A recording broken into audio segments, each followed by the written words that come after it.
नमस्कार, आप सबका स्वागत है इंडियन टेली डिजिटल में और इसकी खास पेशकश यानी चक्रवर्ती में मैं आपका होस्ट और दोस्त भास्कर चक्रवर्ती। और आज एक और कमाल का एपिसोड आप सबके लिए लाया हूँ। पिछले 2 एपिसोड से इतना प्यार बरसाया जिसकी कोई सीमा नहीं थी और आप सबको मालूम पड़ गया होगा कि आज हमारे इस एपिसोड में गेस्ट कौन होने वाले हैं। बड़े ही कमाल के शानदार यूट्यूबर, एक ऐसे रिव्यूअर जिनको आप मूवीज देखने से पहले जरूर सुनते होंगे, एक ऐसे कमाल के आर्टिस्ट जिन्होंने ना केवल कि अपना रिव्यू का चैनल सक्सेसफुल किया, साथ ही मैन ऑफ कल्चर जैसे बड़ा पॉडकास्ट भी एस्टैब्लिश करने में बड़ा हाथ था। माइक के पीछे छुपे जोरदार तालियों से स्वागत करते हैं बादल यादव का। ये भाई मेरी कमर दुखने लगी, मैं बोल रहा हूँ अब बुलाएंगे। बादल भाई, थैंक यू सो मच आज हमारे साथ जुड़ने के लिए। थैंक यू इनवाइट करने के लिए। आई होप मजा आए। और बिल्कुल भाई, और मतलब फैंस पागल थे। सबसे पहले तो यही बोलना चाहूंगा कि फैंस की जो जितने कमेंट्स आए हमारे पास, जितने डीएम्स आए, उतने इससे पहले किसी एपिसोड में नहीं आए थे। हमें बादल चाहिए, बादल यादव हमको देखने हैं, हमें उनसे सवाल पूछने हैं। तो मतलब फैंस आज बहुत खुश होने वाले हैं। तो अगर आप लोग देख रहे हैं और आपका सवाल भी इस एपिसोड में पूछा जाता है तो एपिसोड को एंड तक जरूर देखिएगा। और चलिए चलते हैं मजेदार कन्वर्सेशन को शुरू करते हैं। बादल, बीएनएफ टीवी एक ऐसा चैनल जो गो टू प्लेस हो गया है एक मूवी गोअर के लिए। वो मूवी रिलीज होती है भाई, हमें देखना है कि क्या रिव्यू है, क्या रहता है। शुरुआत के बारे में थोड़ा बहुत बताइए हमको। तो मतलब 2 शुरुआत है, एकदम बहुत पहले वाली शुरुआत है और एक बीच वाली शुरुआत है। कौन सी बताऊं? दोनों का थोड़ा थोड़ा सार बता दो। ओके। तो 2016 था। मेरा एक दोस्त आया था मुंबई से और उसने, तब हम ज्यादा यूट्यूब देखते नहीं थे, डेटा वगैरह का जो भी सीन था, तो उसने हमको तब इंट्रोड्यूस करवाया था भुवन बाम से कि भाई ये देख, एक यूट्यूबर है, इसके वीडियोस काफी मस्त होते हैं। तो वो देखा हमने और हमने बोला कि हम भी करेंगे। तो मैंने अपने आसपास के 3-4 दोस्तों को लेके फिर हम लोग कॉमेडी स्केचेस बनाते थे, इसलिए नाम पड़ा बीएनएफ टीवी, बादल एंड फ्रेंड्स टीवी। तो कॉमेडी स्केचेस हमने बनाए। हाँ, कुछ भी फालतू थे सारे वीडियोस। वो 3 महीने किया, फिर बंद कर दिया, छोड़ दिया। नहीं हुआ क्योंकि 4-5 लोग साथ में मिलकर कर रहे हैं, काफी अजीब लगता है वीडियो शूट करना, कभी आदत नहीं है उसकी। तो ये बंद कर दिया। फिर 2-2.5 साल तक चैनल था, तो कुछ नहीं हुआ उसके ऊपर बीच में, अगर कुछ जो भी है। फिर 2018 में मैं पार्ट टाइम जॉब करता था और मैं गया था मूवी देखने के लिए, अंधाधुंध। ओके। वो मैंने मूवी थिएटर में देखी है अपने दोस्त के साथ, और उसकी एंडिंग होने के बाद दिमाग में वही पिक्चर चल रही है, क्या हुआ उसमें, क्या मूवी थी। मैं अगले दिन ऑफिस पे बैठा हूँ मेरे केबिन में, जो मेरा क्यूबिकल था छोटा, वहां पे भी मैं पिक्चर के बारे में सोचा कि भाई क्या बना दिया उन्होंने। और मैंने अपने जेब से फोन निकाला और वॉइस रिकॉर्ड कर लिया वहीं पे कि मुझे क्या लगता है मूवी एंड कैसे हुई होगी। और फिर मैं घर पे आया तो मैंने उसको एडिट किया, इमोजी वगैरह लगा के, शक्ल भी नहीं दिखाई उसके अंदर, और फिर उसको वीडियो अपलोड कर दिया यूट्यूब पे, उसी सेम चैनल पे। और 2-3 दिन में उस पे कुछ 12-15 हजार व्यूज आ गए थे। हाँ, ऐसे ही मैंने अपलोड कर दिया था। हाँ, तो तब मुझे लगा कि ओ ये क्या है, ये भी कर सकते हैं। हाँ ये भी कर सकते हैं। थोड़ी बहुत गालियां पड़ी थी कि भाई क्या कर रहा है, क्या बोल रहा है, तुझे समझ में नहीं आता ये वो। बट मैंने बोला ठीक है, रिएक्शन एक मिला हुआ है तो करके देखते हैं, क्योंकि ठीक है, लाइफ में जो कुछ भी चल रहा था, तो आई थॉट कि ओके कंटिन्यू कर लेता हूँ। मैंने फिर धीरे धीरे वहां से फिर उसको बिल्ड किया। बादल भाई, जॉब की आपने बात की, करते क्या थे? तो मैंने बीकॉम का स्टूडेंट था, बीकॉम कर रहा था मैं उस टाइम पे। तो एक छोटी सी शॉप थी, बहुत छोटा सा शहर है मेरा, उसमें भी एक छोटी सी शॉप थी, तो उसके अकाउंट्स देखता था मैं कि ओके आज इतने सेल हुए, ये बिल मैंने एंटर कर दिया, ये जीएसटी मैंने फाइल कर दिया। बताइए, एक ऐसी प्लेस से आना जो कि नॉर्मल वर्क है, वहां से एक इंटरेस्टिंग जर्नी, एक ऐसा छोटे शहर से लेके एक इस लेवल तक पहुंचना कि फैंस का जो है प्यार खत्म नहीं हो रहा है बल्कि बढ़ता चला जा रहा है। और दर्शकों को, और बादल आपको भी मैं ये चीज बता दूं कि मैं आपको तब से देख रहा हूं जब आप व्लॉगिंग भी करते थे, और आपका एक व्लॉग था, पैसा आया था आपको और आपने जूता खरीदा था, और बड़ा मजेदार, बहुत मजेदार व्लॉग था। मतलब इतनी बहुत, मतलब वो वीडियो देखा, मैंने कहा भाई ये बंदा बड़ा मस्त है, इससे बात करनी पड़ेगी एक दिन। और मतलब डेडिकेशन, उस टाइम पे हम लोग सोचते नहीं थे इतना यूट्यूब, बट डेडिकेशन के साथ वो व्लॉग बनाना, एंड उसके बाद एक व्लॉगिंग की जर्नी, एनिमे, क्लाउड, बॉलीवुड को इंटीग्रेट करना, बॉलीवुड फिल्म्स के बारे में बात करना, तो सफर जो है अभी तक का कैसा रहा है? मजेदार रहा है कि क्या लग रहा है? काफी अच्छा बोलूंगा मैं। मुझे याद भी नहीं कि 6 साल होने वाले हैं BNF टीवी को, और वो भी कंटिन्यूस, छोड़ा नहीं मैंने बीच में कभी।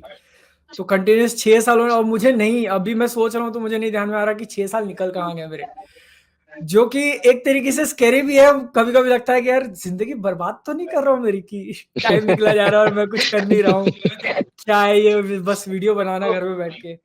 तो मतलब मैं बोलूंगा कि इतना अच्छा गया मेरे लिए कि मुझे वो पता ही नहीं चला कि मैंने 6 साल कवर कर लिए इसमें। बाप रे। और 6 साल की जर्नी बताओ, और अभी रियलाइजेशन अभी हिट कर रही होगी कि अरे हाँ यार इतना टाइम पहले स्टार्ट भाई किया। 6 साल, बाप रे। और मतलब यूट्यूब ने एक तरीके से मेरे हिसाब से जरिया दिया हर एक मिडिल क्लास बॉय को अपने आप को प्रेजेंट करने का। मतलब मेरे हिसाब से भारत एक ऐसा देश है जिसमें हर चौथे आदमी को एक्टर बनना है, या कुछ ऐसा करना है कि फेमस हो जाना है, या फेस ऐसा हो क्रिकेटर जाना है, और बनना है। उसमें हाँ क्रिकेटर बनना है। हाँ एंड हाँ इस सिचुएशन में यूट्यूब ने एक प्लेटफॉर्म दिया, उसका भरपूर यूज करते हुए, और एक तो क्रिएटिव स्पेस में भी बहुत वो है कि भाई जो ये कर रहा है वो ये भी तो कर रहा है। जैसे कुछ वीडियो कोई हर्ष बेनीवाल बना रहा है तो वैसी वीडियो कोई दूसरा भी तो बना रहा है।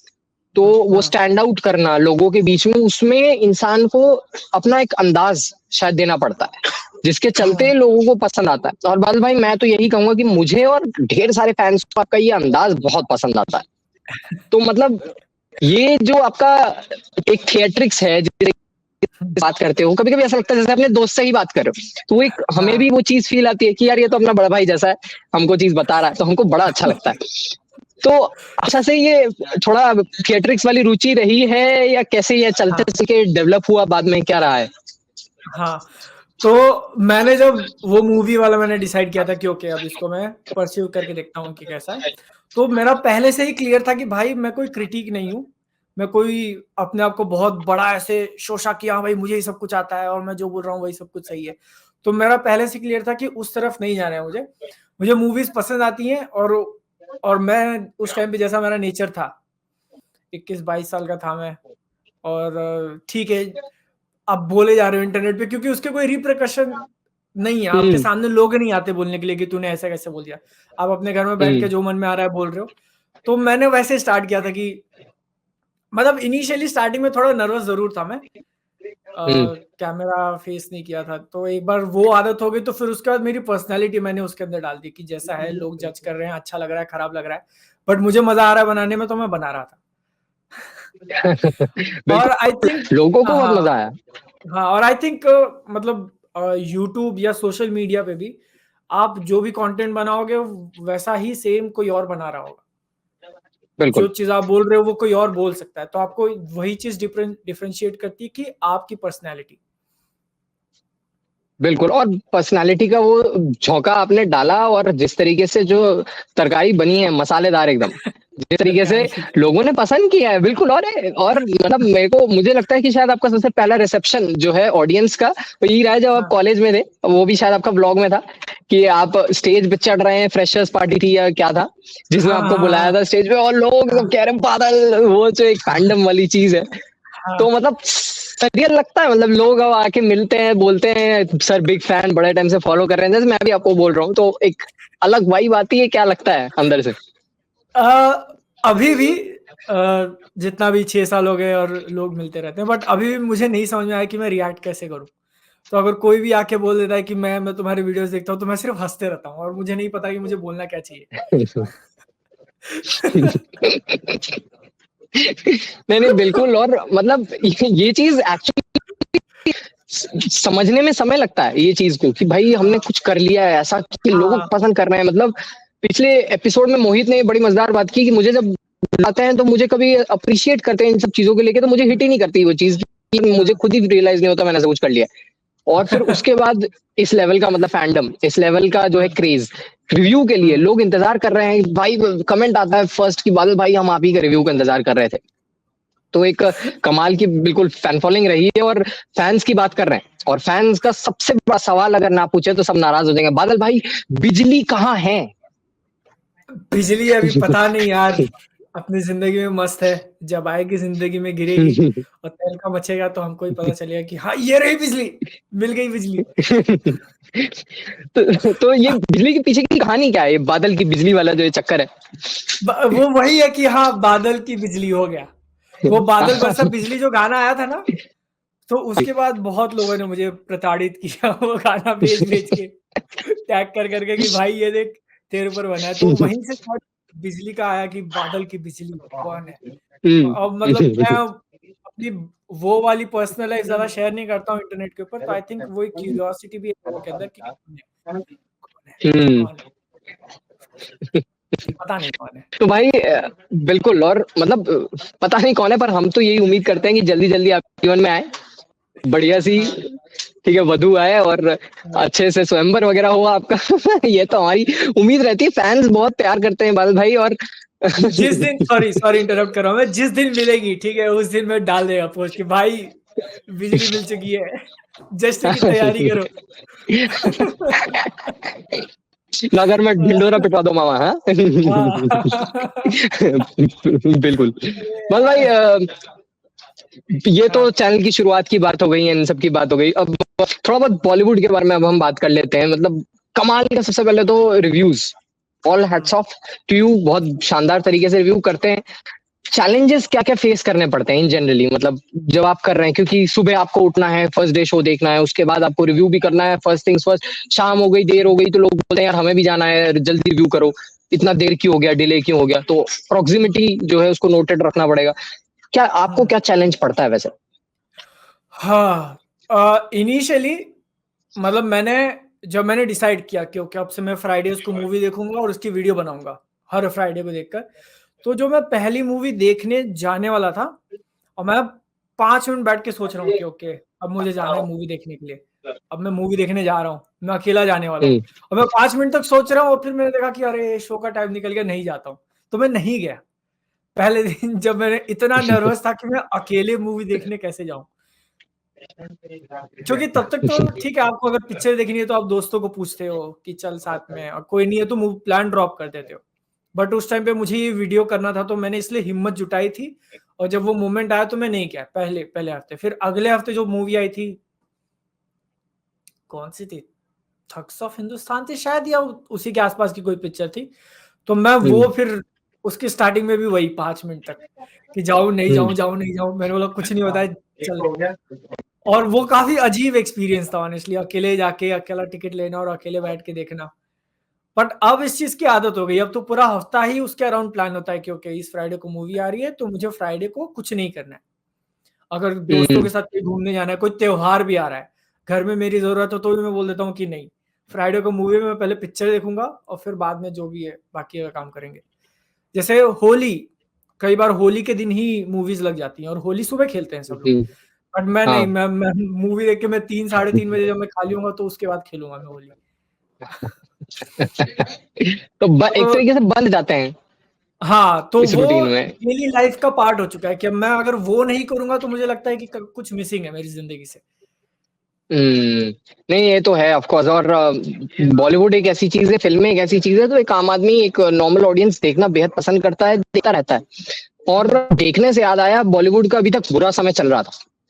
मतलब फिल्में जो आ रही हैं, फिल्में आ रही हैं और वो चल नहीं पा रही हैं, कुछ मजबूरी है या लोग जा नहीं रहे हैं, लोग इवेंट फिल्म्स का इंतजार कर रहे हैं।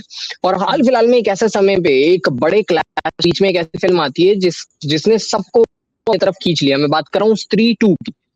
तो जब सबसे पहले स्त्री 2 आपने देखी, मतलब तो इनिशियली आपको ये पर्सनली, देखिए रिव्यू तो फैंस ने देखा है, पर आपका टेक क्या कि ये जो हॉरर यूनिवर्स ये लोग बना रहे हैं और अमर कौशिक जो ये यूनिवर्स क्रिएट कर रहे हैं, इस आपका टेक क्या है, आपको कैसा लगा स्त्री 2? स्त्री टू मेरे को बहुत मजा आया था स्त्री 2 देखने में, क्योंकि मैं अब अकेले जाता हूँ या मेरे दोस्तों को लेके जाता हूँ तो यूजुअली थिएटर में उतने ही लोग होते हैं, या अगर कोई बड़ी पिक्चर आ गई तो 20-25 लोग और आ जाएंगे। बट स्त्री 2 में रात का शो उन्होंने लगाया था सबसे पहले, 9 साढ़े 9 बजे रिलीज कर दिया था, तो थिएटर ऑलमोस्ट पैक। तो वो एक नया लग रहा था मुझे कि भाई इतने सारे लोगों के साथ बैठ के मैं देख रहा हूँ, और उसपे भी जब वो कुछ कर रहे हैं तो सब हंस रहे हैं एक साथ, तो वो एक होता है कि आप जब सबके साथ, तो मूवी जो है 10% ज्यादा एक्स्ट्रा पसंद आ जाती है, क्योंकि आप जो फील कर रहे हो वही लोग कर रहे हो उस माहौल के अंदर। उसके मतलब वो एक रीजन था ऑब्वियसली, बट मूवी भी मुझे अपने आप काफी पसंद आई। थ्री टू बहुत मजा आया मुझे। काफी काफी मजेदार फिल्म थी। और बाद में थिएटर में पहचाना किसी आपको कि बोला अरे यार रिव्यू। हाँ, वो हो जाता है, मतलब कई बार होता है कि लोग जो है वो, जैसे अगर मैंने किसी को देख लिया, आई कांटेक्ट हो गया, तो उतने से ही कभी-कभी समझ में आ जाता है कि ओके, ये इंसान मुझे जानता है, क्योंकि लोग घूरने लगते हैं और थोड़ा सरप्राइज होता है कि ये वही है क्या? तो वो तो है। ऐसा हाँ, हाँ तो बोलिए। ऐसा कभी कुछ वियर्ड इंटरेक्शन हुआ है कि मतलब अचानक से कोई एकदम आउट लाउड हो गया हो, शॉकिंग एकदम आ गया हो और आपको पता नहीं कैसे हाँ, हैंडल करना है इसे? ये हुआ था, मैं कोई मूवी देखने के लिए गया हुआ था सुबह का शो, और it was Fairlie big movie, I think KGF chapter 2 थी, या कोई तो एक मूवी था, और मैं अपने सीट पे जाके बैठा हूँ, सारे लोग बैठे हैं, उसी में एक आदमी चिल्ला के बोलता है, बादल भाई! आगे 4 रो आगे बैठा हुआ है वो और वो उठा वहीं से चिल्ला रहा है, जाना नहीं। तो मैं और ज़्यादा नर्वस हो गया कि यार सबके सामने तो मत करो। और फिर वो आदमी रिव्यू फिल्म के बाद मिलेगा भी तब भी एक ही चीज पूछेगा, कैसी लगी मुझे पहले बताओ, अपना रिव्यू दो। हाँ। ये वाला चीज रहता नहीं, नहीं, है। नहीं, यूजुअली ऐसा कोई नहीं करता है, सब नर्वस ही होते हैं। जैसा मैं नर्वस होता हूँ, वो सामने वाले भी वो नर्वस होते हैं, कि बहुत सारे लोगों के हाथ काँप रहे होते हैं, हाथ मिलाना होता है तो।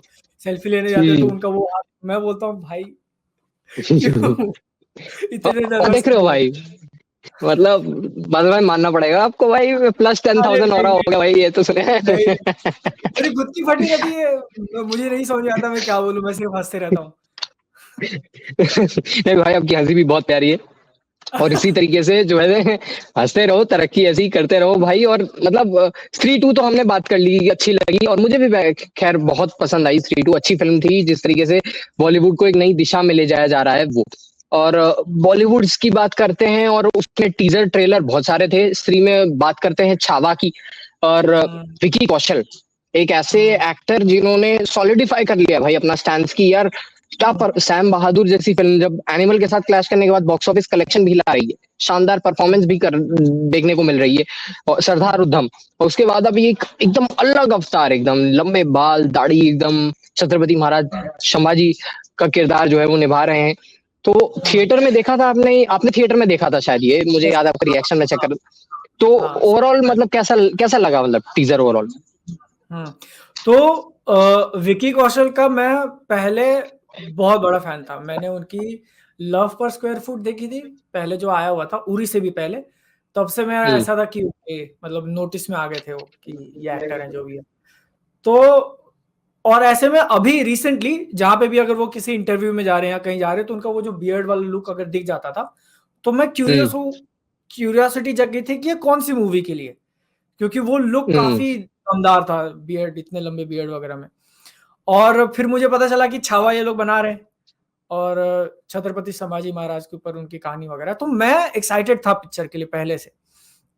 और जब उनका टीज़र आया, और उसको भी उन्होंने डिज़ाइन ऐसे किया हुआ है ना, तो छावा के टीज़र में उन्होंने उनका लुक भी इतना सही से रिवील किया है, कि पहला जो उनका शॉट होता है घोड़े पे आने वाला, तो उसमें भी उन्होंने पूरा आर्मर वगैरह पहन रखा है, तो उतने नोटिस नहीं होते।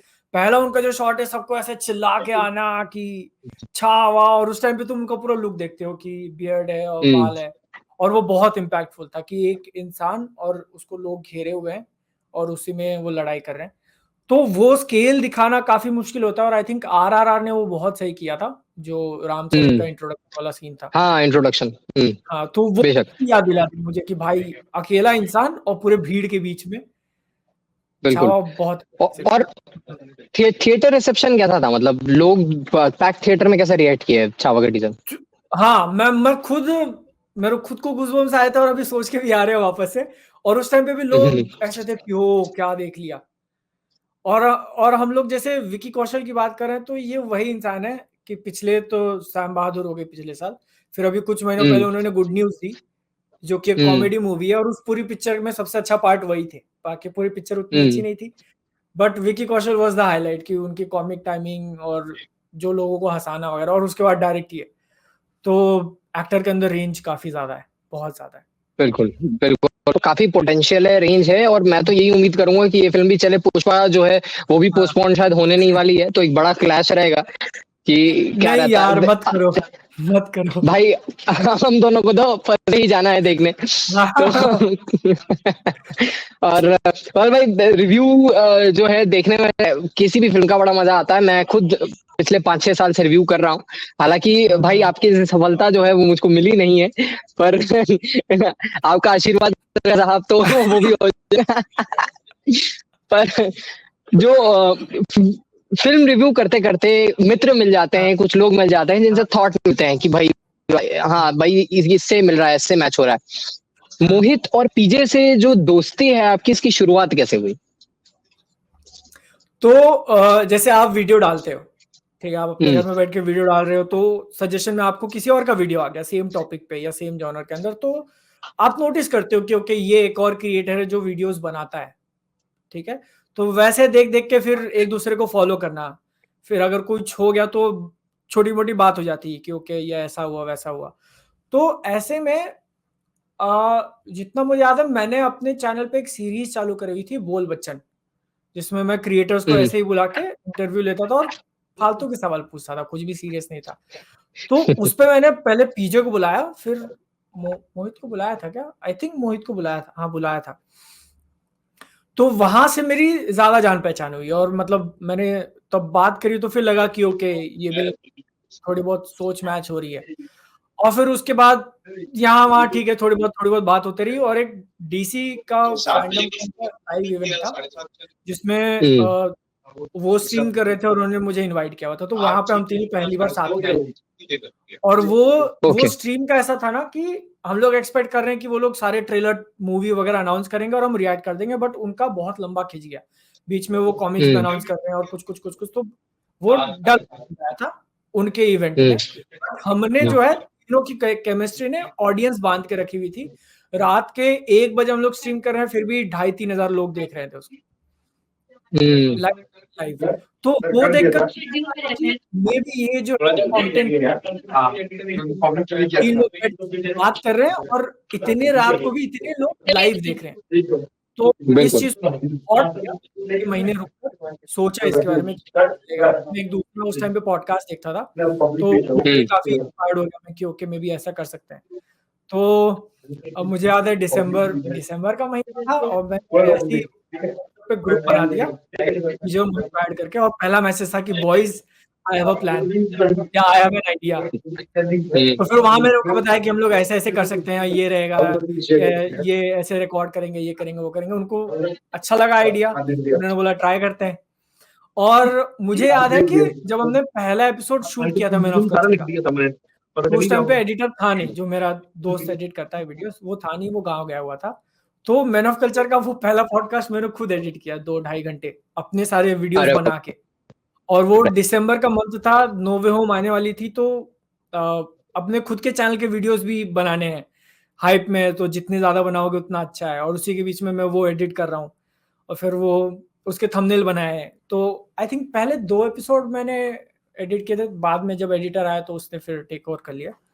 बट ऐसा था, फिर पहला पॉडकास्ट गया, ठीक-ठाक रिएक्शन था, बट वो धीरे-धीरे ग्रो होने लगा, तो फिर अम, एक पॉइंट पे रियलाइज़ हुआ कि ये काफ़ी कुछ बड़ी चीज़ कर दी हमने, जब हुँ, हम तीनों को as a man of culture कहीं बुलाया गया किसी इवेंट पे, तब लगा कि ओह! और इवन काफ़ी सारे दूसरे लोग भी जो है ना, हमको मैन ऑफ कल्चर एड्रेस करने लगे और वो खुद बोलने लगे कि तुम्हारा जो इम्पैक्ट हुँ, है वो कम्युनिटी पर काफ़ी बड़ा है मैन ऑफ कल्चर का। तब जाके लगा कि भाई ये तो काफ़ी कुछ अच्छी कर चीज़ लिया है। है, कुछ बना लिया है। हाँ, हाँ, हाँ, और मतलब बेझिझक जिस तरीके से बातचीत होती है वहाँ पे बहुत मज़ा आता है, और तीनों फ़िल्म एंथुसियास्ट, तीनों को बात करने का तरीका अलग है, अंदाज़ अलग है। मोहित अपने चैनल पे जैसे हैं वो वैसे उस पे पॉडकास्ट पे बिल्कुल अलग है। ही इज़ अ मेनेस ऐसा लोग बोलते हैं। मेरा वर्ड नहीं है मोहित, सॉरी अगर आप देख रहे हैं ये, लोग ऐसा कमेंट करके मुझे बता रहे थे। तो तो ये चीज़ है, पीजे का इतना लहज़ा है, वो एक उसका एक अपना अंदाज़ है। ठीक है, हाँ, और आप तो एकदम मस्ती लेके आते हो, कभी एंकर करते हो, जब भी करते हो तो बड़ा मजा देखने में। तो ये एक कमाल की जो जोड़ी है, देखने में बहुत मजा आता है। और अभी आपकी रंबलिंग कुछ समय पहले हुई थी, शायद दिल्ली में कहीं हुई थी, जब हाँ मतलब एक तरीके से कह सकते हैं थिएटर है और आप 3 लोग स्टेज पे आते हो, लोग चिल्ला रहे हैं एंड एवरीथिंग, और अंदर से वो चीज एक लगा हो यार, ये क्या, ये तो कुछ ये हो गया है।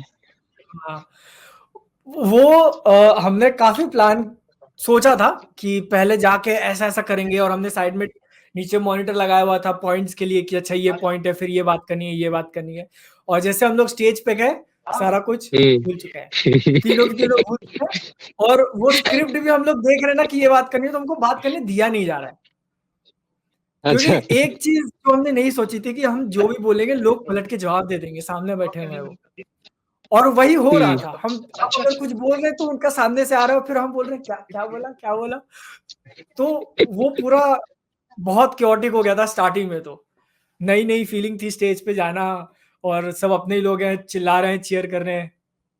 बहुत सरियल एक्सपीरियंस था वो, बहुत सरियल।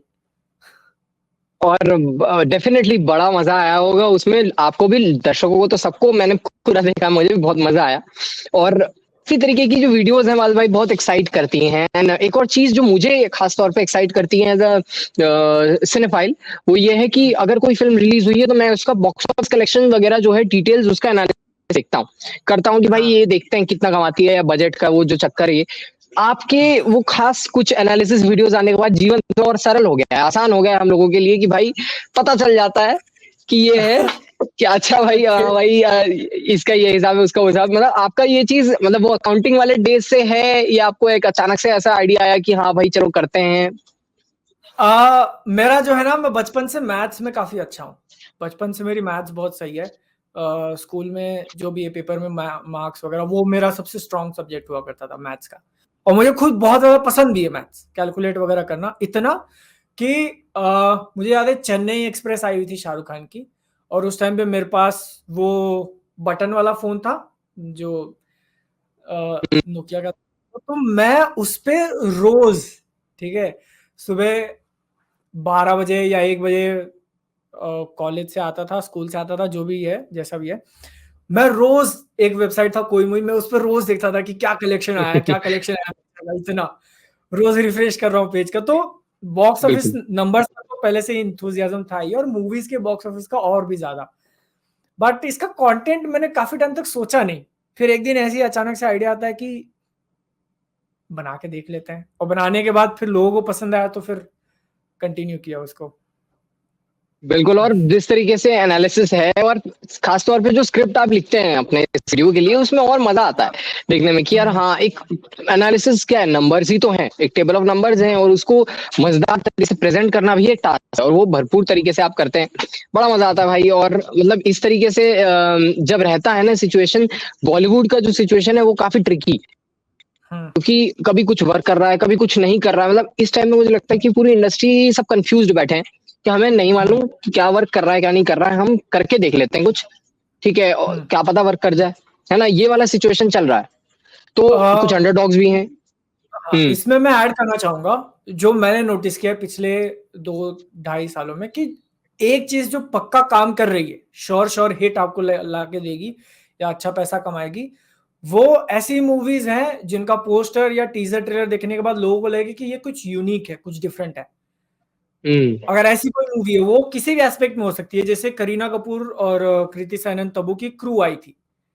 क्रू मैंने देखा, मैंने वीडियो नहीं बनाया, वो एक डिसेंटिश मूवी है, बहुत ज्यादा अच्छी भी नहीं है, but it worked way beyond it's expectations. वो मूवी क्यों? क्योंकि बिल्कुल। पोस्टर में देखकर लोगों को लगा कि यार 3 एक्ट्रेसेस, ठीक है, वो भी अलग अलग टाइम के, तब्बू, फिर करीना और कृति सेनन, आप उनको हाँ। लेके एक मूवी बना रहे हो, कॉमेडी मूवी बना रहे हो, जैसा होता नहीं है स्पेशली बॉलीवुड में। तो आप यूजुअली बिल्कुल। देखोगे तो मेल लीड है, या फिर अगर फीमेल लीड भी है तो वो एक एक कोई फीमेल लीड होगी, 3, और मतलब ऐसी एक्ट्रेसेस जो जिनकी मार्केट वैल्यू है। बिल्कुल। तो वो एक यूनिक चीज दिख गई, तो आई थिंक उसके कारण वो पिक्चर चल गई। बेशक, और ऊपर तो से फिर वुमेन्स सेंट्रिक फिल्म्स जो हैं वो भी बॉलीवुड में काफी कम बनती हैं, और वर्क करना भी बड़ी बात है। मतलब जा रही है, अभी जिगरा आएगी आलिया भट्ट की, जो एक फीमेल लीड कंप्लीटली फिल्म होने वाली है, तो तो मजा आएगा। फिर वो स्पाई यूनिवर्स में भी आ रहा है वो शर्वरी, ये एक फिल्म आ रही है और आलिया भट्ट भी है शायद उस फिल्म में, तो वो भी एक है कि कंप्लीटली फीमेल लेड फिल्म्स है। मतलब देखना तो पड़ेगा बॉस कि कैसा बैठता है ये इक्वेशन, क्योंकि इंटरेस्टिंग है जो सिचुएशन है।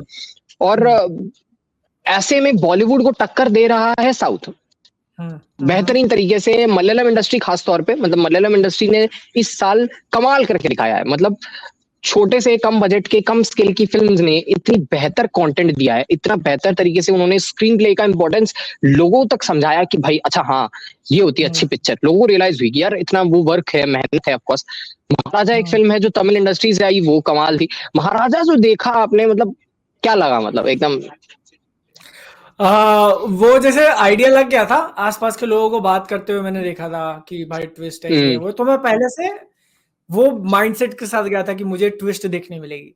और पिक्चर देखते देखते मैं सॉल्व कर रहा हूँ पजल कि अच्छा ये हो सकता है वो हो सकता है, जिसमें से कुछ कुछ चीजें प्रिडिक्ट कर ली थी मैंने, बट वो एंड में जो रिवील आते हैं वो कंप्लीटली अनएक्सपेक्टेड था। वो नहीं सोचा था कि भाई ऐसा कुछ होगा।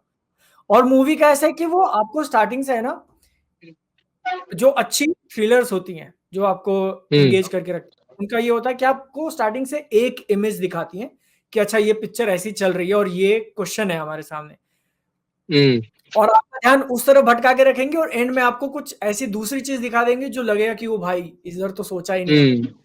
और ये मूवी वो काफी अच्छी लगती है। इसका जो ट्विस्ट है वो शॉकिंग बहुत ज्यादा था, बट आई फेल्ट कि इट्स थोड़ा बहुत सिमिलर है एक दूसरी मूवी से, इराटा जो मैंने देखी हुई है। वो मलयालम मूवी है, तो वो मुझे लगा क्योंकि मैं थोड़ा उससे सिमिलर हो गया, बट स्टिल उसके कहानी में महाराजा के कहानी में वो अच्छे से वर्क करती है। और इंटरवल से थोड़ी देर पहले तक हम सब ये सोच रहे हैं यार कचरे के डब्बे को लेके कोई आदमी फिल्म क्यों बनाएगा, क्या एम क्या है। और जब वो धीरे धीरे चीजें होनी शुरू होती है तब लगता है अरे भाई लेयरिंग जो है जिस तरीके से पैकेजिंग ओवरऑल कमाल। और एक और फिल्म हमने देखी इस साल मलयालम फिल्म से, मुझे एक्चुअली से मतलब मुझे पता नहीं शायद आपने देखी है कि नहीं, ब्रह्म युगम देखी है। हाँ वो भी एक फिल्म, मतलब नोयर कह सकते हैं, ब्लैक एंड व्हाइट में पूरी फिल्म है। पूरी फिल्म की स्टार कास्ट में क्या 3 लोग हैं, एक लड़का वो पहले मर जाता है, उसके बाद 3 लोग हैं पूरी फिल्म में, ठीक है। और वो भी मतलब तेरे चौथा एक वो लड़की वाला कैरेक्टर है जो बहुत ही कम दिखता है और एक छोटी जगह सेंट्रिक, बिल्कुल। तो इस टाइप की हाँ वो ढूंढ के लाए, उसी में वहां पे शूट कर ली तुमने। पर ये जो चीज है, ये इंडियन ऑडियंस अभी भी, मतलब बॉक्स ऑफिस कलेक्शन उतना मैसिव नहीं आया, हिट फिल्म थी।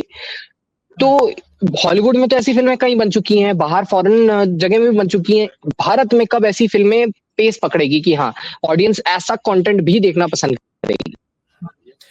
आई थिंक वो काम कर जाती है अगर उसको रिलीज अच्छे से करते तो। मलयालम मूवीज का ये एक इस टाइम पे तो इशू मैं बोलूंगा कि वो रिलीज नहीं दे रहे हैं उनको। मूवीज काफी अच्छी बना रहे हैं लेकिन उतनी वाइड रिलीज, क्योंकि मेरे यहाँ नहीं लगती, और एक रिसेंटली बड़ा शहर है वहां पे नहीं लगती, और अगर दूसरे सिटीज में लगी हुई भी तो हिंदी डब उनका नहीं होता, वो मलयालम में ही लगाते हैं। तो अगर वो उसको पुश करेंगे, वो उन मूवीज को पुश करेंगे तो फिर वो बहुत ज्यादा पैसा कमा के दे सकती हैं। बिल्कुल पुश तो बेहतर लगेगा ही, और लोगों को सीखना भी पड़ेगा कि जिस तरीके से स्टार केटरिंग जो है वो खत्म होने धीरे धीरे अब लोगों को पता चल रहा है कि यार अब हमें कंटेंट देखना है। और एक ऐसी फिल्म थी दोबारा जो मैंने देखी थी ऑनलाइन, अनुराग कश्यप की फिल्म थी, तापसी पन्नू, और उसका खैर एक इटालियन वर्जन भी बना था, अपना प्रोफेसर जो है मनी हाइस्ट वाला वो भी है उस फिल्म में, मतलब उसका जो दूसरा वर्जन था। और अपेरेंटली अनुराग कश्यप ने वो स्क्रिप्ट साइन मतलब ली थी उस फिल्म के बनने से पहले। और अब इंडिया में उस फिल्म की क्योंकि अनुराग कश्यप कर रहे थे, प्रॉब्लम ये थी कि अनुराग कश्यप का वो ये बजट का इशू रहता है वो कि अब कौन इन्वेस्टर ढूंढने में, और वो इसमें इतना टाइम लग गया कि वो इटालियन वर्जन जो है वो बन के निकल के आ गया, तैयार हो गए। अब दिक्कत ये है कि अब ये दोबारा रिलीज हुई तो सब रीमेक कह रहे थे, जबकि इशू रीमेक का था ही नहीं। उन्होंने वो स्टोरी जो स्क्रीन प्ले है जो एक बुक के ऊपर बेस्ड है वो ली थी, इशू कराई थी। अब वो उसके चलते बॉक्स पे भी नहीं चली। उन्होंने एक रिवर्स स्ट्रेटजी अपनाई थी कि भाई हमारी फिल्म मत देखो थिएटर में, ऐसा प्रमोशन नहीं कह रहे थे वो लोग, ताकि उनको लगे कि उल्टा हो जाए। पर वैसा उतना चला नहीं उनका हिसाब, पता नहीं क्यों कर रहे थे, ये मुझे भी नहीं समझ में आया। बट वो फिल्म काफी कमाल की थी। और मतलब इस टाइप की फिल्में आती हैं चली जाती हैं, लोग कम देख रहे हैं। और दूसरी और एक तरफ हमारे पास एक सुपरस्टार हैं जो साल में 4 फिल्में कर रहे हैं, 5 फिल्में कर रहे हैं। तो बादल भाई थोड़ा कुछ बताइए कैसे क्या क्या करके मानेंगे चाचा? क्या देखो, मानने वाली बात तो यहाँ आती नहीं है, क्योंकि उनका वो वर्क मॉडल ही है कि उनको अगर स्क्रिप्ट पसंद आ गई तो फिर वो लॉक कर लेते हैं, एक हो सके तो खत्म करो, फिर अगली पिक्चर पे काम करो। उन्हीं के, अब जैसे बाकी एक्टर्स को आप देखते हो तो they take time. Ranbir Kapoor को ले लीजिए, करेंगे, फिर वो काफी कुछ टाइम के लिए गायब हो जाएंगे, फिर वापस अनाउंस होगी कि हाँ ये आ रही है ऐसे। तो हम लोग अक्षय कुमार की बात करें तो उनका वो वर्क मॉडल बन चुका है कि ही है, सॉरी, कि उनको काम करना है तो वो काम कर रहे हैं। अब इसमें काफी टाइम तक अच्छा चला उनका। लॉकडाउन के पहले आप देखोगे तो एक के बाद एक पिक्चरें आ रही हैं और सब कमा रही थी, सभी कमा रही थी। अब लॉकडाउन के बाद ऑडियंस का टेस्ट इतना चेंज हो गया है, और क्योंकि वो बनाते जा रहे तो एक बैकलॉग उनका रह गया था जिसपे वो कुछ कर नहीं सकते। उन्होंने साइन कर ली थी, शूट कर ली थी, तो बनानी पड़ेगी। और उसने उनके इमेज को काफी डैमेज किया, स्पेशली सम्राट पृथ्वीराज जो आई हुई थी, उसके कारण जो एक लोगों में मीम के थ्रू ही चल गया कि अरे ये तो एफर्ट ही नहीं देते हैं, लुक अच्छा नहीं लग रहा है, ये नहीं लग रहा है। तो उसके कारण एक होता है ना कि आप सीरियस लेना बंद कर देते हो कि अरे रिलीज हो रही है, अरे अभी तो 3 महीने पहले आई थी, फिर एक और आ गई। तो वो एक सीरियसनेस, जो एक ईगरनेस होती है कि स्टार की पिक्चर आना और तुम देखना, वो काफी कम हो। अब ये अच्छी कैसे होगी? अच्छी मूवीज बना के देंगे तो ही होगा। ये एक ऑप्शन है। मुझे एक देखो, ये तो है, पर मुझे एक और चीज लगती है कि अक्षय कुमार मतलब खैर बुरी फिल्म तो नहीं करते हैं जनरली, ठीक ठाक मीडियोकर फिल्म हो जाए या एवरेज फिल्म हो जाए, कुछ अच्छी फिल्म निकाल के देते हैं। जो प्रॉक्सिमिटी है दोनों फिल्म के रिलीज के बीच में टाइम, लोग 1 महीने पहले, अब वो आई अभी इनकी सूर्यराय पोट्रू का जो रीमेक था, इनकी वो फिल्म आती है, उसके सरफिरा। तो सरफिरा रिलीज होती है, सरफिरा के अगले महीने ही फिर खेल खेल में भी रिलीज हो जाती है, और दोनों का जो है बॉक्स ऑफिस पे बंटाधार हो जाता है। और में भी एक और है। और बताओ, और प्रॉब्लम ये है कि वो बंदा बॉदर्ड नहीं है। सबसे बड़ी बात ये है कि ऐसी सिचुएशन जब, हाँ मानते हैं कि अक्षय कुमार ने स्ट्रिंग ऑफ फ्लॉप्स देखे हैं अपने करियर में, जब वो अच्छी फिल्में भी कर रहे थे वो भी फ्लॉप हो रही थी, ऐसी फिल्में भी उन्होंने 2000 में देखी। प्रॉब्लम ये है कि वो बंदा अनरिडल्ड है। वो आदमी, उससे इंटरव्यू में जाके वो बोलते हैं, अलग अलग जगह जाते हैं, बोलते हैं कि यार क्या फर्क पड़ा है, मुझे लोग ऐसा बोल रहे हैं, मुझे कह रहे हैं ठीक हो जाएगा, मैं तो काम कर रहा हूँ। तो वो चीज जो है थोड़ा बहुत हमें लगता है कि ऑडियंस को थोड़ा फॉर ग्रांटेड तो ले लिया है भाई। अब तुमको मेहनत करनी है, मेहनत करो, समय लगाओ, इस चीज पे तो उनको काम करना ही पड़ेगा। पर देखिए, ये तो सब बॉलीवुड की बातें हो गई, साउथ की थोड़ी बहुत बातें हो गई, थोड़ा ग्राउंड लेवल पे वापस आते हैं भाई। आपके भाई संजय जी, वो करते हैं रोस्टिंग, ठीक है, उन्होंने कर रखी है रोस्टिंग, उनके बड़े मजेदार वीडियोस होते हैं। और अगर संजय जी आप देख रहे हैं, आपको भी बहुत टाइम से हम फॉलो करते हैं, तो बड़ा मजा आता है वो वीडियोस देखने में। बादल भाई, आपने कभी सोचा है कि हम भी रोस्टिंग में शिफ्ट हो जाते हैं? कैरी मिनाटी वगैरह ये सब तो चल ही रहे हैं, तो हम भी कुछ एक ट्राई करके देखते हैं, कुछ एक डेमो या कुछ? नहीं रोस्टिंग इज नॉट, रोस्टिंग नहीं, क्योंकि मेरा जो कंफ्यूज क्लाउड चैनल था उस पे मैंने काफी कुछ देख लिया कि यूट्यूब जो है वो कितना ज्यादा फैमिली फ्रेंडली होना चाहता है, कि अगर आपने दूसरे के बारे में कुछ बोल दिया तो वो हेटफुल के कैटेगरी में आ गया और फिर वो वीडियोस आपकी परफॉर्म नहीं करेंगी, जो भी है। तो मुझे ऐसा लगता है कि उस जगह में अपना एनर्जी और टाइम क्यों डालूं जो मुझे नहीं दिख रहा कि आगे 4-5 साल में कोई फ्यूचर है। अगर वो चल भी गया, कैरी मिनाटी वो है, उनकी बात अलग है कि वो आप बहुत आगे बढ़ चुके हैं।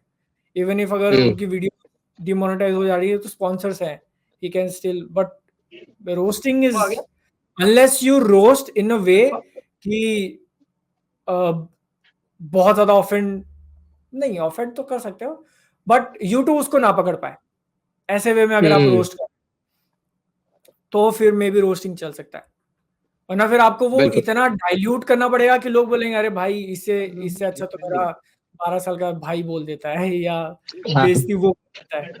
ऐसा। या तो उसमें फिर ये है, या तो एकदम ही यूनिक तरीके से आप कंटेंट निकाल के लाओ, जैसे सूरज कुमार है, वो उनका एक अपना एक टेक है, अपना एक अंदाज है, तो वो रोस्टिंग भी करते हैं, तो लोगों को देखने में मजा आता है कि अच्छा भाई कुछ अलग हो रहा है। या तो वो हाँ फिर वो भी एक बात तो है आपकी, बिल्कुल सही कही है आपने। और क्योंकि हम शुरुआत की बात कर रहे हैं और ग्राउंड लेवल की बात कर रहे हैं, बीबी भुवन माम एक ऐसे यूट्यूबर हैं जो आई थिंक कईयों के लिए इंस्पिरेशन रहे हैं। आपका तो आप ही ने बताया है कि जिस तरीके से यूट्यूब शुरुआत की, आप मिले हैं उनसे? हाँ, वो मैन ऑफ कल्चर पे आए थे एक्सपीरियंस। गेस्ट। तो उनसे उनके यहाँ से कांटेक्ट आया था कि ओके पॉडकास्ट के लिए मैन ऑफ कल्चर में, तो तब थोड़ा लग रहा था कि भाई ओके ओके, जिनको देख के यूट्यूब चालू किया वो उन्हीं के साथ पॉडकास्ट करेंगे। और जो डेट हमने डिसाइड करी थी वो हो नहीं पाया था, वो कहीं इंटरव्यू वगैरह में फंसे हुए थे, टाइम निकल गया, तो हमको लगा अब गया, अब नहीं होगा। और उनकी जो वेब सीरीज थी वो रिलीज भी होने वाली थी काफी क्लोज, तो हमने उम्मीद छोड़ दी थी। जनवरी का पहला हफ्ता था आई थिंक, उनकी ताज़ा खबर कब आई थी, उसी के आसपास आई थी।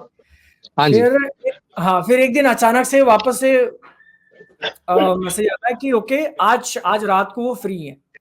मतलब आज रात को उनका सारा काम खत्म करने के बाद जब वो होटल जाएंगे तो वो फ्री है, तब बात कर सकते। तो हमने बोला चलो ठीक है। तो वो वैसे हुआ था कि वो उनके होटल रूम में बैठ के, क्योंकि यूजुअली आप जब मूवी के प्रमोशंस के लिए इंटरव्यू देते हो तो आपका एक सेट होता है, आप एक लोकेशन पे जाते हो, वहाँ लोगों को बुलाया जाता है। अगर ऑनलाइन भी कर रहे हो तो फिर एक प्रॉपर सेट पे बैठ के करते हो। वो नहीं, वो होटल में आए अपने रूम में बैठे, हमने डिस्कॉर्ड पे कनेक्ट किया और फिर नॉर्मल बातचीत करी। थोड़ा थोड़ा थोड़ा क्या, काफी अच्छा लगा मुझे वो, भाई जो जिसको लेके चल गया था फाइनली उससे बात तो कर ली।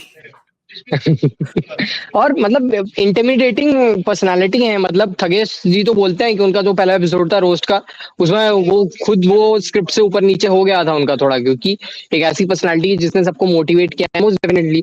और क्योंकि हम यूट्यूब की बात कर रहे हैं और यूट्यूबर की बात कर रहे हैं, और आप क्योंकि रिव्यूज करते हैं, तो एक और फिल्म क्रिटिक है जो मेरे बहुत खास, मेरे लिए बहुत स्पेशल है और शायद कई लोगों को बहुत इंस्पायर करते हैं, वो है क्रिस स्टकमैन। मतलब वो एक इस टाइप का एक यूट्यूबर है जो बहुत ही आउटस्टैंडिंग टाइप का उनका रहा है और बहुत समय से वो करते हैं, तो हम लोग बहुत फॉलो करते हैं उनको। और कई यूट्यूबर्स के लिए, कई लोगों के लिए इंस्पिरेशन है। उन्होंने हाल फिलहाल में एक फिल्म बनाई है शेल्बी ओक्स करके, जो अभी वो रिलीज उनकी होने वाली है शायद अभी, या तो इस महीने होगी या अगले महीने होगी यूएस में। इंडिया में तो प्रोबेबली उसका रिलीज नहीं होगा, तो ओटीटी पे कभी आएगा तो देखते हैं कि जैसा बैठता है। मतलब एक फिल्म क्रिटिक से एक ऐसी जर्नी चालू करना कि आप अब एक फिल्म बना रहे हो, फुल फ्लेजेड मूवी बनाई फुल आपने। फ्लेजेड। बस भाई समझ रहे हो मैं क्या सवाल पूछने वाला हूँ आपसे? क्या क्या लग रहा है, कुछ थोड़ा बहुत अरे कहीं रुचि कुछ? मैं अच्छा ठीक है एक्सक्लूसिव, इस इंटरव्यू पे एक्सक्लूसिव तो मेरे दिमाग में चल रहा था। बहुत ही फालतू आइडिया था, ठीक है, बहुत फालतू आइडिया था कि what if I make a bad movie on purpose. As in कि लोगों को पहले से ढिंडोरा पीट दूंगा कि एकदम फालतू पिक्चर है, दुनिया की सबसे खराब मूवी है और तुम देखना ही नहीं। क्यों? क्योंकि उसके उसका इंस्पिरेशन भी बताता हूँ। 11 अक्टूबर को रिलीज हो रही है बैड एस रवि कुमार, ठीक है, तो उनको इंस्पिरेशन मान के, ठीक है, उन्हीं की जैसी पिक्चर बनाऊंगा मैं। बिल्कुल वही ग्रीन स्क्रीन, वही बम फूट रहे हैं और पीछे गाड़ी चल रही है, प्लेन उड़ रहा है, सब कुछ। तो मैं सीरियसली कंसिडर कर रहा था इसको कि अच्छा ठीक है, 2 घंटे की नहीं तो 40 मिनट 50 मिनट एक जो मूवी कंसिडर किया जाता है मिनिमम, उतना तो कुछ बना दूंगा। और एकदम ही फालतू कॉन्सेप्ट लेके छोटी सी बात पे कुछ कुछ चले जा रहा है, सब चले जा रहा है। तो मैं उसको कंसिडर कर रहा था कि बना दूं क्या। अच्छी नहीं, खराब, बहुत खराब मूवी, खराब फिल्म। बहुत खराब फिल्म। तो तो वही फिर सोच क्या रहा था वो कि एग्जीक्यूशन? नहीं, तो मतलब मैं स्प्लिट था कि बनाओ कि नहीं, क्योंकि देखो मुझे खराब मूवी बनानी है और खराब बनाऊंगा मैं, ठीक है, लेकिन फिर क्या उसको आप सक्सेस मानोगे या फेलियर मानोगे? खराब भाई मूवी मैंने बना दी। सलमान खान की खराब मूवी 300 करोड़ है, 200 करोड़ है भाई, तो नहीं आपकी फिल्म भी अच्छा, करोड़ नहीं। मैं उसको थिएटर में नहीं रिलीज करता। मैं क्या करने वाला था अच्छा, ऑनलाइन। कि 11 अक्टूबर को बैड एस रवि कुमार आ रही है ना, तो उसके एक दिन पहले मैं रिलीज करूंगा। ओ वाह। ट्रिब्यूट, हाँ, बैड एस रवि कुमार को ट्रिब्यूट देने के लिए। तो ये चल रहा था, पता नहीं अब तो टाइम नहीं बचा है। भाई मतलब वो चलिए देखिए, वो तो एक लैंडमार्क फिल्म है मेरे हिसाब से, कि वो एक फिल्म जो है वो एक इंडियन सिनेमा की हिस्ट्री में एक अपना एक अर्जी जो है वो रखेगी, एक स्टैंड रखेगी और सालों सालों तक याद किया जाएगा उस फिल्म को। जैसे हमारे लेजेंडरी श्री श्री कमाल राशिद खान मतलब के जो हैं, उनकी एक बहुत ब्लॉकबस्टर फिल्म थी, बादल भाई की फेवरेट फिल्म देशद्रोही, हाँ जो बहुत। मतलब जिस लेवल की मैंने फिल्म थी, देखी मतलब नहीं है, मैंने बेहतरीन आज तक देखी नहीं वो पूरी पिक्चर।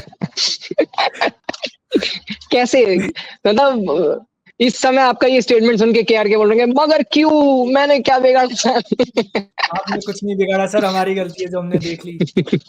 नहीं नहीं बिल्कुल। और ये बेशक भाई आप करना है, और पीजे भाई भी स्क्रिप्टिंग पे काम कर रहे हैं इसने कुछ प्रोजेक्ट को लेके, तो शायद आप अगर कोलैबोरेट करके बना सकते हैं तो वो भी बड़ा मजा आएगा देखने में, या तो आप इंडिविजुअल अगर कर रहे हैं तो ऑफकोर्स फैंस का तो पूरा सपोर्ट आपके पास रहने वाला है, ये तो मोस्ट डेफिनेटली मैं कहूंगा। बल भाई बड़ा मजा आया ये सारी बातें करके, पर हॉलीवुड की बात अभी तक हमने नहीं की, वो है मार्वल सिनेमैटिक यूनिवर्स की, खास तौर पे मैं पूछना चाहूंगा डॉक्टर डूम। हाँ आज आपने हरा पहना है तो अब उसी के साथ बता दो कि डॉक्टर डूम में क्या लग रहा है कि आरडीजे जो कर रहे हैं कैसा बैठेगा ये? होप, मैं उम्मीद लगाना चाहता हूँ, उम्मीद करना चाहता हूँ, ऑप्टिमिस्टिक होना चाहता हूँ कि भाई अच्छा बनाएंगे वो। बस मैं देख सकता हूँ कुछ इश्यूज जो शायद क्रॉप अप हो सकती है और मूवी उतनी निखर के नहीं आई जितना सब एक्सपेक्ट कर रहे हैं, बट फिर भी मैं ऑप्टिमिस्टिक रहना चाहता हूँ कि भाई अच्छी बनाएंगे वो, होपफुली यस। बेशक भाई, मतलब उम्मीद तो यही है कि मार्वल वैसा करे। दूसरी तरफ डीसी है जो है वो रिबूट कर रहा है वापस से यूनिवर्स को, पूरा हाँ। तो अब जेम्स वॉन पे विश्वास है आपको? क्या लगता है, क्या भला कर पाएंगे? जेम्स गन पे पूरा ट्रस्ट है, बहुत ज्यादा ट्रस्ट है ऑनेस्टली। मतलब अगर मुझे बोलना हो तो मैं, ओके ये कंट्रोवर्शियल टेक हो जाएगा, बट रूसो ब्रदर्स से ज्यादा विश्वास मेरे को जेम्स गन पे है कि ही विल डिलीवर। हाँ मतलब उनको क्लीन स्लेट दी हुई है, स्टार्टिंग से वो कर रहे हैं, पूरा क्रिएटिव कंट्रोल उनके अंडर है, और वो ही इज केपेबल। उन्होंने बार बार टाइम एंड टाइम प्रूव करके दिखाया हुआ है कि सुपर हीरो जॉनर में भी ऐसी मूवीज वो बनाएंगे जो तुमको कुछ एक फीलिंग डिलीवर करती है, आपको कनेक्ट करती है। और क्योंकि इस बिल्कुल। बार और उनको अपना और क्योंकि इस बार उनको अपना स्टूडियो दे दिया ना कि डीसी स्टूडियोज, आप देखो हाँ, इस बार ऐसा नहीं है कि पूरा सर एकदम के ऊपर कोई लिबर्टी बैठा है। हुआ है। हाँ पूरा। हम्म तो I think yes he can deliver. बिल्कुल। और देखिए, डीसी से उम्मीद है, मार्वल से उम्मीद है, बॉलीवुड से भी उम्मीद है। और हाँ जहां तक बात रही बॉलीवुड की और इन सारी चीजों की, और मतलब इस पूरे कन्वर्सेशन में हमने एक टॉपिक नहीं छुआ है जिसको मैं बचा के रख रहा हूँ, वो है नॉट नन अदर देन हमारा मिस्टिकल, और जिस तरीके से जो सुपर नेचुरल फिल्म है जो बॉलीवुड में आ रही हैं धीरे धीरे, जैसे ब्रह्मास्त्र हो गई, और आपने आयन मुखर्जी से बात की थी, और बल्कि पूरा जो है टीम से बात की थी, पूरे इस विषय के बारे में हम डिटेल्ड हम बात करेंगे कल्चर के कंबाइंड एपिसोड में। हम पूरी कोशिश करेंगे बादल भाई, अगर हो पाए तो किसी तरीके से हम मैन ऑफ कल्चर को एक साथ लेके आ पाए और उसके बाद एक कन्वर्स करें तो बड़ा मजा आएगा। तो इंडिया दिल्ली पे बड़ा बयान, बादल भाई यादव कह रहे हैं कि उनको विश्वास है हमारे जेम्स गन पे ज्यादा जो रूसो और उनसे। तो रूसो ब्रदर्स, आप अगर ये वीडियो देख रहे हैं तो इनका जो है आईडी जितना है इंस्टाग्राम सोशल सब आपको दे देंगे, आप डायरेक्टली इनसे कांटेक्ट कीजिए, पूछिए कि सज्जन को क्या तकलीफ है भाई। और और रही बात फैंस की, तो आप लोगों का जितना प्यार है इसी तरीके से बादल भाई पे बरसाते रहिए। और ये तो बादल भाई हमारा सेगमेंट है, और अब उस घड़ी की वक्त आ गई है, बारी आ गई है जब आपसे फैंस के सवाल पूछे जाएंगे। फैंस सब बेसब्री से इंतजार कर रहे थे कि क्या है, वो भरमार लगी है भाई, मतलब इतने अच्छे सवाल, और ऐसे सवाल जो कहीं तक मैंने सोचे नहीं थे कि सभी लोग पूछेंगे एंड एवरीथिंग। हमने कोशिश किया सेग्रीगेट करके जितना सीरियस रख सकते इस चीज को। बहुत महिला फैंस हैं आपकी जिन्होंने प्रेम पत्र लिख दिया है, बिल्कुल। हाँ, थोड़ा बहुत डिटेल्स आपको आपको हम भेजेंगे, तो उनकी आईडीज हम बतवा तो तो मतलब बिल्कुल, अब उन सब की सारी बातें तो नहीं रख सकते, पर उन सब की तरफ से हम आपको बहुत बहुत स्नेह जो है वो भेजते हैं। और इसी के साथ फटाफट एक जल्दी से रैपिड फायर शुरू करते हैं, फैंस का सवाल देखते हैं क्या ओके है। तो सबसे पहले गौरव जैन पूछे, फेवरेट एनिमे क्या है आपका? Attack on Titan. Attack on Titan. और वो लोग कह रहे हैं वन पीस से भी आपको खास लगाव है, क्या चक्कर है उसका? हाँ, वन पीस भी बहुत पसंद आ रहा है मुझे। वन पीस भी काफी पसंद है, बहुत ज्यादा पसंद है। यार बाद में मैंने बहुत बार कोशिश की देखने की, इतना बड़ा शो है वो, मतलब ऐसा लगता कि पीढ़ियां निकल जाएंगी खत्म करते करते। मैं इस पे कोई टिप्पणी नहीं देना चला चाहूंगा, बट जाता है। अगर आपको कुछ करना है तो आप उसकी मांगा रीड कर लो, वो जल्दी हो जाएगा। टाइम ये तो अगर कम है तो। टाइम कम है तो मांगा रीड कीजिए। बाकी बाल भाई का फेवरेट एनिमे पता चल गया हमें। आरव जय मेरे बहुत घनिष्ठ मित्र हैं, पूछते हैं कि जो एक स्टूडियो है, उस स्टूडियो का शायद हम नाम ना ले तो बेहतर है, उन्होंने शायद आपको एक ब्लैकलिस्ट कर दिया था, एक चक्कर है मैन ऑफ कल्चर का, एक कुछ कहानी है। बादल भाई क्या आह, कहानी है ये? नहीं, ठीक, मतलब ठीक है वो। वी डोंट नो ऑफिशियली किया है नहीं किया है, लेकिन आपको एक हम्म। अंदाजा आ जाता है ना कि ठीक है, कुछ है, बर्ताव है। और फिर जैसे ही उनको आपके नाम पता चलते हैं, वैसे ही आपका हो जाता है जाना। मतलब आपने थोड़ी बहुत अरे, देखिए, बैशिंग तो आपने की थी, तो इससे वो पहले वो तो है, वो आग हमने ही लगाई है, तो अब धुआं घूम के आ रहा है हमारे ऊपर ही। तो बस मतलब हम तो यही चाहेंगे कि जल्दी जल्दी जो है वो मसला सुलटे। अगर आप लोगों को नहीं मालूम कि क्या हुआ है तो मैन ऑफ कल्चर फॉलो करते रहें, उसमें ये सारी बातें होती रहती हैं तो और पता चलता रहेगा आपको। उसके बाद आयुष पूछ रहे हैं कि आपकी फेवरेट मास फिल्म कौन सी है, मास फिल्म जिसमें मास और क्लास का इक्वल हिसाब हो, कि मास भी क्लास भी है और देखने में मजा आए, ऐसी मास फिल्म। बाहुबली। बाहुबली। वाह। बाहुबली। बाहुबली। शानदार फिल्म बिल्कुल। और इसी के साथ अगला सवाल, एम माइटोकॉन्ड्रिया, बड़ी अजीब आईडी है भाई, अपना नाम नहीं बताया उन्होंने, पर आपका पीसी स्पेसिफिकेशंस पूछ रहे हैं साहब। यार, मैंने 2020 में लिया हुआ था, मैंने मेरी लाइव स्ट्रीम वगैरह में डिस्क्रिप्शन में मेंशन किया है, जाके देख लो कंफ्यूज क्लाउड के। बिल्कुल डिस्क्रिप्शन में चेक कर लेना भाई, माइटोकॉन्ड्रिया भाई। उसके बाद आदित्य राज गुरु पूछ रहे हैं कि पीजे को 10 में से कितना रेट करना पसंद करेंगे आप?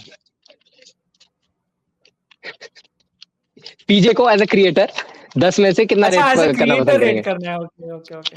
ऐसे मैंने ज्यादा वीडियोस देखी नहीं है पीजे की। 10 में से आप पता नहीं, मतलब मैंने अगर वीडियोस देखी होती तो फिर मैं ज्यादा बता पाता, बट मैंने वीडियोस देखी नहीं उसकी, वो जो स्टोरी पे शेयर करता रहता है वीडियोस वगैरह, वही हाँ वही देखी होती।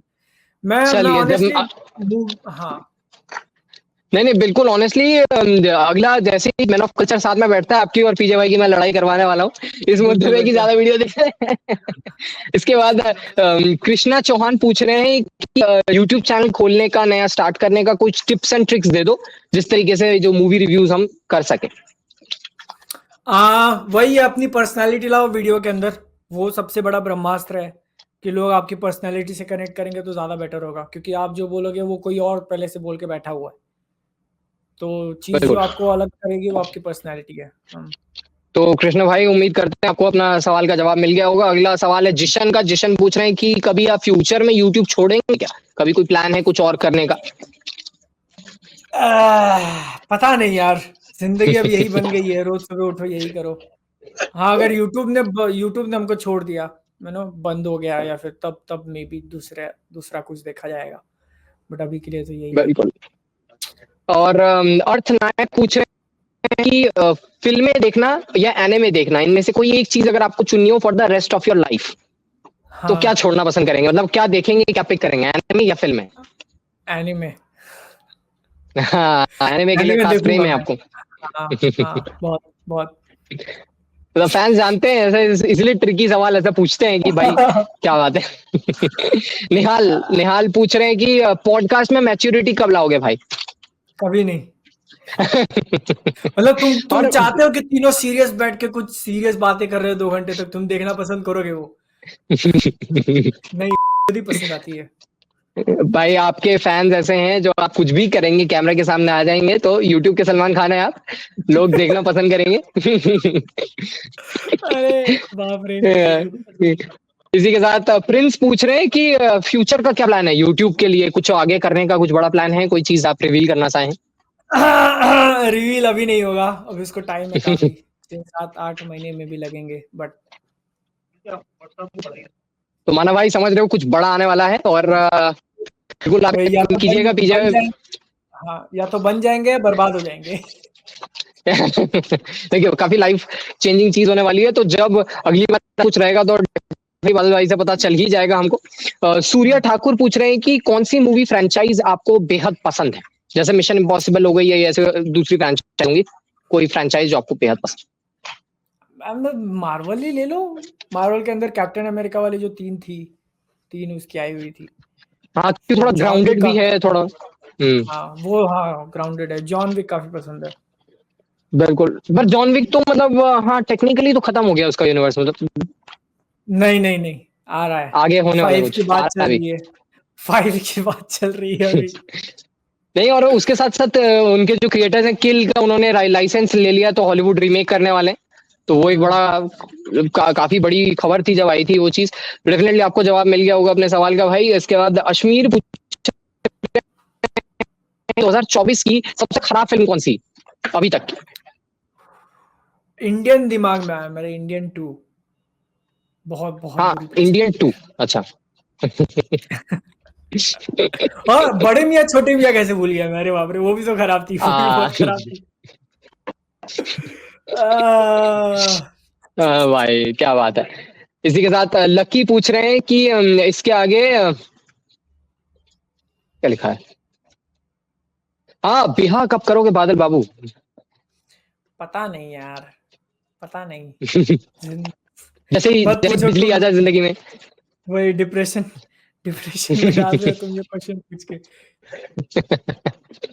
और किंग शक पूछ रहे हैं कि वन पीस ओवर कब हो? देखो, होपफुली अपनी जिंदा रहते हो जाए, यही कहूंगा मैं। कम से कम 10 साल और पकड़ लो। और इस तरीके से जैसे एनिमेज जो हैं ये चलते रहे बाल भाई, हमारा यही एम है, और कि आप ऐसे ही कमाल की वीडियोस जो हैं बनाते रहें और लोगों को ऐसी तरीके से एंटरटेन करते रहें और इसी तरीके से छाते रहें। हमारी तो यही मेरी तरफ से और इंडिया डेली की तरफ से हार्दिक हार्दिक शुभकामनाएं आपको फ्यूचर के लिए भी, और अभी के लिए भी। हमने सेटअप भी अपडेट किया है, और इसी कमाल के सेटअप के साथ और इसी के साथ उम्मीद करते हैं कि आगे फिर मुलाकात होगी। और जैसे ही आप आ रहे हैं दिल्ली एनसीआर, स्टूडियो आना पड़ेगा भाई, बढ़िया तरीके से फैन से मिलवाऊंगा, बहुत बातचीत होगी, बड़ा मजा आएगा। यहाँ पे बहुत लोग हैं जो पसंद करते हैं, नागपुर से कुछ लोग हैं जो मुझे कह रहे थे कि से पूछना कि कब आ रहे हैं, तो मोस्ट प्रोबेबली जब आप प्लान कीजिएगा तो उन फैंस को भी खुशी जो है मिल जाएगी। और बाल भाई हमारे साथ जुड़ने के लिए बहुत बहुत शुक्रिया आज। थैंक यू, मजा आया करके 1 घंटे, बाप रे, बोलते बोलते। ये अच्छा था नहीं कॉन्वर्सेशन। भाई, बहुत बहुत अच्छा लगा हमको भी आपको बुला के, और पूरी अब कोशिश रहने वाली है, क्योंकि मुझे मालूम है कि इसके बाद कमेंट हर बार यही लगने वाली है कि भाई मैन ऑफ कल्चर चाहिए साथ में। तो देखिए, क्रॉस्ड है, ठीक है। बादल भाई और मोहित भाई और पीजे भाई तीनों को एक साथ लाने की पूरी कोशिश करेंगे हम, और आगे और भी कमाल के एपिसोड्स ला रहे हैं हम, ऐसे ऐसे गेस्ट, ऐसे ऐसे बॉलीवुड सेलिब्रिटीज जो आपने सोचे नहीं होंगे। तो इसके लिए चैटर विद चक्रवर्ती और इंडिया डेली जो है उसमें बने रहें, हमको सब्सक्राइब फॉलो तो करें, साथ ही बादल भाई को और प्यार दें। इनके आईडी जो है, इनके सारा लिंक हम डिस्क्रिप्शन में डाल देंगे। और ऐसी कमाल के एपिसोड्स से जुड़े रहने के लिए देखते रहें इंडिया डेली। धन्यवाद आज के एपिसोड में जुड़ने के लिए। Tata, like share subscribe.